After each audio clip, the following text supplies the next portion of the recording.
Cette manifestation scientifique est attendue et suivie par tous les acteurs de santé et participe à l'animation scientifique de notre espace universitaire. Les thèmes retenus pour cette édition portent sur les tumeurs pédiatriques, les complications en chirurgie pédiatrique et les malformations urogénitales. Comme vous le savez, l'oncologie pédiatrique est une spécialité médicale relativement jeune, mais qui a connu tout au long des années passées un développement particulièrement rapide. Je rappelle que l'UCAD, l'Université Cheikh Anta Diop de Dakar, a créé il y a 2 ou 3 ans un institut d'oncologie pédiatrique qui est certes en léthargie, qui demande à être redynamisé. Donc cet essor tient notamment aux très importants progrès obtenus dans la prise en charge de ces enfants et à l'amélioration considérable des taux de guérison observés au cours des 30 dernières années.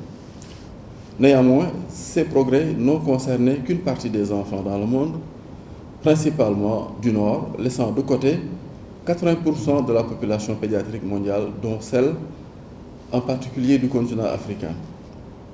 Chaque année, on évalue à 400 000 le nombre d'enfants touchés par le cancer dans le monde, mais alors que seuls 3% d'entre eux échappent au diagnostic en Europe et en Amérique du Nord, ce chiffre atteint 57% en Afrique de l'Ouest.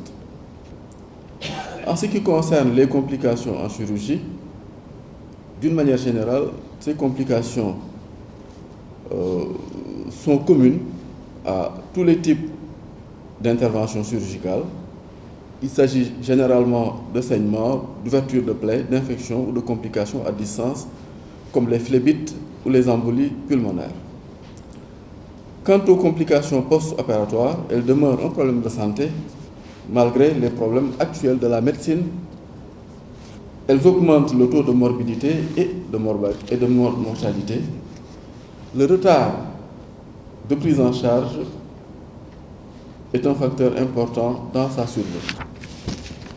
Une bonne réanimation pré-, per- et post-opératoire, une bonne préparation cutanée, une meilleure application des techniques chirurgicales, une observation rigoureuse des mesures d'asepsie et d'antiseptie permettent de réduire ces complications post-opératoires.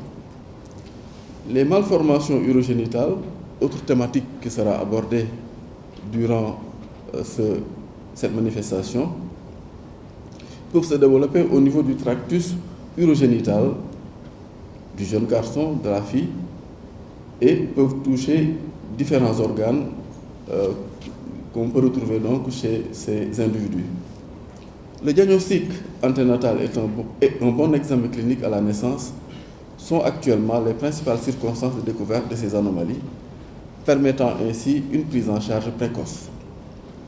Les étiologies de ces malformations restent complexes dans le contexte africain, du fait de l'absence de traçage des données, ainsi que du manque d'outils diagnostiques étiologiques et de mise en évidence des facteurs de risque.